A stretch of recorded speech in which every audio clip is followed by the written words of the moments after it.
አራት ኢትዮጵያውያን በሞት ተቀጡ። ኤርትራ እስራኤልን አወገዘች። ብፁዕነታቸው ከስራ ተሰናበቱ። የኢቦላ ወረርሽኝ ተባብሷል። ናይጄሪያ ከደቡብ አፍሪካ ዜጎቿን አስወጣች።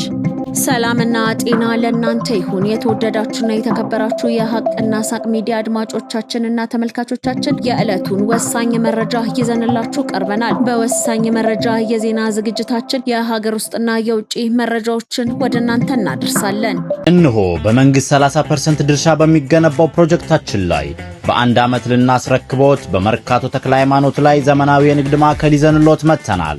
በአራቱም አቅጣጫ የተሟላ እይታ ባለው የንግድ ማዕከላችን ላይ ከ660 ሺህ ብር ቅድመ ክፍያ ጀምሮ ወይም ደግሞ ከ2.2 ሚሊዮን ብር ሙሉ ክፍያ ጀምሮ እየሸጥን እንገኛለን። ምን ይሄ ብቻ! የንግዱ ሱቃችን በኔት ኤሪያ ብቻ ያለምንም ተጨማሪ ክፍያ በ11 ካሬ፣ በ16 ካሬ፣ 22 ካሬ እንዲሁም 32 ካሬ አማራጮች እየሸጥን እንገኛለን። በቂ የፓርኪንግ አገልግሎት፣ የሰውና የዕቃ ሊፍት፣ 24 ሰዓት የተሟላ የጥበቃ አገልግሎት፣ ይህ ሁሉ በመርካቶ ተክለ ሃይማኖት ከተጨማሪ 20% ልዩ ቅናሽ ጋር ከታች ባለው በድርጅቱ ስልክ ቀድመው በመደወል ካሉን ውስን ሱቆች የድርሻውን ይውሰዱ። ሜሪት ፕሮፐርቲስ። ሳዑዲ አረቢያ አራት ኢትዮጵያውያንን በሞት ስትቀጣ ለ1655 ዜጎች ደግሞ ምህረትን አድርጋለች። ሳዑዲ አረቢያ በዚህ ሳምንት አራት ኢትዮጵያውያንን በሞት ስትቀጣ ኢትዮጵያ ደግሞ 1655 ዜጎቿ በምህረት እንዲለቀቁ ማድረጓን አስታውቃለች። በሳዑዲ አረቢያ የሞት ቅጣት ተበይኖባቸው ፍርዳቸውን በተለያዩ እስር ቤቶች ሆነው በመጠባበቅ ላይ የሚገኙ በርካታ ኢትዮጵያውያን እንዳሉም ከቤተሰቦቻቸው ለዶቼ ቬለ ተናግረዋል። በሳዑዲ አረቢያ የሀገር ውስጥ ጉዳይ ሚኒስትር መረጃ መሰረት ሰኔ 1 ቀን 2018 ዓ.ም ሁለት ኢትዮጵያውያን በናጅራን ግዛት፣ ሰኔ 3 ቀን 2018 ዓ.ም ሌሎች ሁለት ኢትዮጵያውያን በአሲር ግዛት በስቅላት ተገድለዋል። አራቱም ኢትዮጵያውያን በሞት የተቀጡት ወደ ሳዑዲ አረቢያ አደንዛዥ ዕፅ ይዘው በመግባታቸው ነውም ተብሏል። የኢትዮጵያ የውጭ ጉዳይ ሚኒስትር በሳዑዲ እስር ቤት ውስጥ የሚገኙ 1655 ኢትዮጵያውያን የፍርድ ሂደታቸው ተቋርጦ ምህረት እንዲሰጣቸው ማድረጉን በዚህ ሳምንት አስታውቋል። በሳዑዲ አረቢያ በስቅላት ስለተገደሉትም ሆነ ምህረት ስለተለቀቁት ኢትዮጵያውያን ተጨማሪ ማብራሪያ ለማግኘት ዶቼ ቬለ ለኢትዮጵያ ውጭ ጉዳይ ሚኒስትር ቃል አቀባይ አምባሳደር ነቢያ ጌታቸው የእጅ ስልክ ላይ ደውሎ ነበር። መደበኛ በረራ ተጀመረ። አየር መንገዱ ከዛሬ ጀምሮ ወደ ደብረ ማርቆስ ከተማ መደበኛ በረራ ጀምሯል። የኢትዮጵያ አየር መንገድ ከዛሬ ጀምሮ ወደ ደብረ ማርቆስ ከተማ መደበኛ በረራ ጀምሯል። የኢትዮጵያ አየር መንገድ ከዛሬ ሰኔ 6 ቀን 2018 ዓ.ም ጀምሮ ወደ ደብረ ማርቆስ ከተማ የቅድመ ምረቃ በረራዎችን እንደሚያደርግ አስታውቋል። መንገደኞች የበረራ ትኬቶችን በሁሉም የትኬት መሸጫ ቢሮዎች ማግኘት እንደሚችሉ የኢትዮጵያ አየር መንገድ መረጃ አመላክቷል።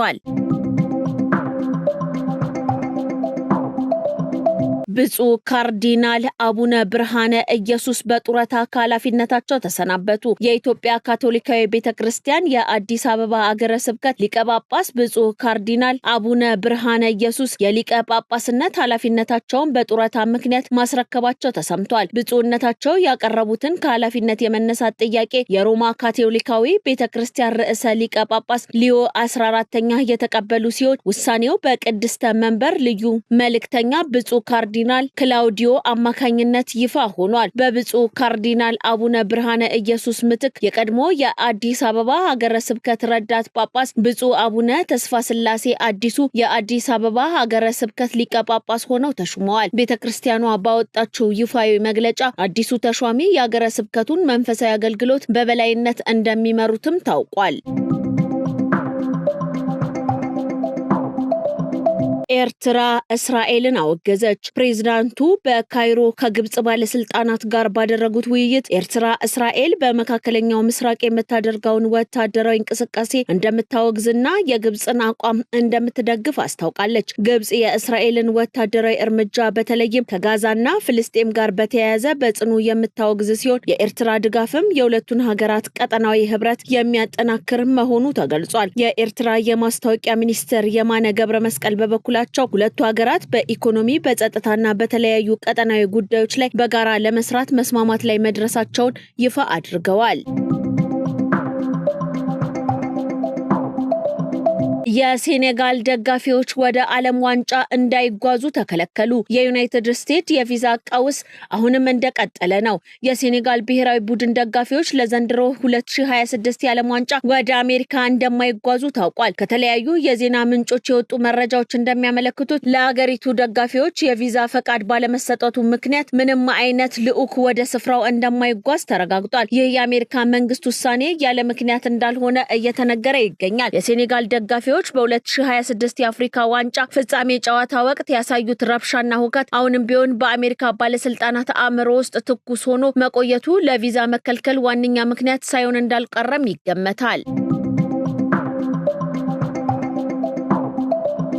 ናይጄሪያ ዜጎቿን ከደቡብ አፍሪካ እያስወጣች ነው። ናይጄሪያ በደቡብ አፍሪካ ውስጥ የስደተኞች ጥላቻ እየጨመረ በመምጣቱ አንዳንድ ዜጎቿን ወደ አገሯ እየመለሰች ትገኛለች። በዚህም መሰረት 268 ናይጄሪያውያንን የያዘ አውሮፕላን ከጆሃንስበርግ ሌጎስ ገብቷል። እንደ ናይጄሪያ ቆንጽላ ጽሕፈት ቤት ገለጻ 268ቱ ሰዎች ወደ አገራቸው ለመመለስ ከተመዘገቡ 1000 ናይጄሪያውያን መካከል ናቸው። የናይጄሪያ የውጭ ጉዳይ ሚኒስቴርም በገለጻው ይህንኑ ያረጋገጠ ሲሆን 262 ተሳፋሪዎችና 3 የመንግስት ባለስልጣናት በበረራው ሌጎስ ደርሰዋል። ከዚህ ቀደም ጋና፣ ዚምባብዌና ማላዊ ዜጎቻቸውን ሳውዝ አፍሪካን ለቀው እንዲወጡ አድርገዋል።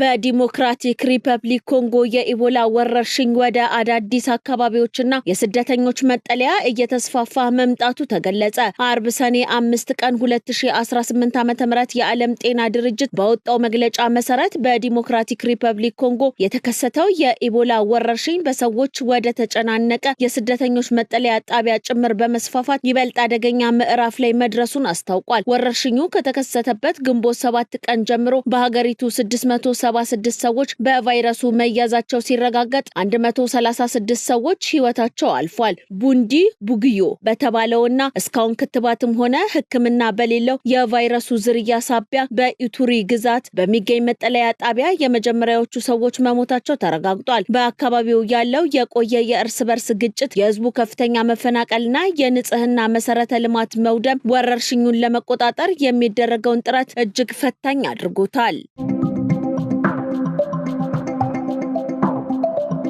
ብዙ አፍሪካውያን ለሜክሲኮ ሲጮሁ ሳይ አዝኛለሁ ሲል የደቡብ አፍሪካ ግብ ጠባቂ ተናገረ። የደቡብ አፍሪካ ብሔራዊ ቡድን አምበልና ግብ ጠባቂ ሮንዌይን ዊሊያምስ ቡድኑ በሜክሲኮ ከተሸነፈ በኋላ በአህጉሪቱ ደጋፊዎች ላይ የተሰማውን ጥልቅ ሐዘንና ቅሬታ በይፋ ተናግሯል። ዊሊያምስ ሲናገር በርካታ የአፍሪካውያን ወንድሞቻችን እኛን ከመደገፍ ይልቅ ለሜክሲኮ ብሔራዊ ቡድን በስሜት ሲጮሁና ሲደግፉ ስመለከት በትልቅ ሐዘን ውስጥ ወድቄያለሁ ብሏል። ግብ ጠባቂው አክሎም እኛ እንደ ደቡብ አፍሪካውያን ሁልጊዜም ቢሆን ከራሳችን ቡድን ጎን በጽናት እንቆማለን ካለ በኋላ በአህጉራዊ ደረጃ ግን ከወንድም አፍሪካውያን የተሻለና የላቀ ድጋፍ ማግኘት እንፈልግ ነበርም ብሏል። እንደዚህ ባሉ ታላላቅ ዓለም አቀፍ መድረኮች ላይ ስንጫወት እኛ የምንወክለው ደቡብ አፍሪካን ብቻ ሳይሆን መላው አፍሪካን ነው ሲልም አህጉራዊ አንድነት እንደሚያስፈልግ አሳስቧል። በመጨረሻም ዊሊያምስ በአፍሪካውያን መካከል መኖር የሚገባውን አንድነትና እርስ በርስ መደጋገፍ በተገቢው መንገድ ማየት አለመቻሉ ትልቅ እድል ፈንታ እንደሆነ ገልጾ በአሁኑ ወቅት በአህጉሪቱ ደጋፊዎች መካከል የሚታየው መከፋፈል እጅግ የሚያሳዝን መሆኑን በምሬት ተናግሯል። ይህ የአምበሉ ንግግር በአሁኑ ወቅት በማህበራዊ ሚዲያ ላይ ከፍተኛ መነጋገሪያ ሆኗል።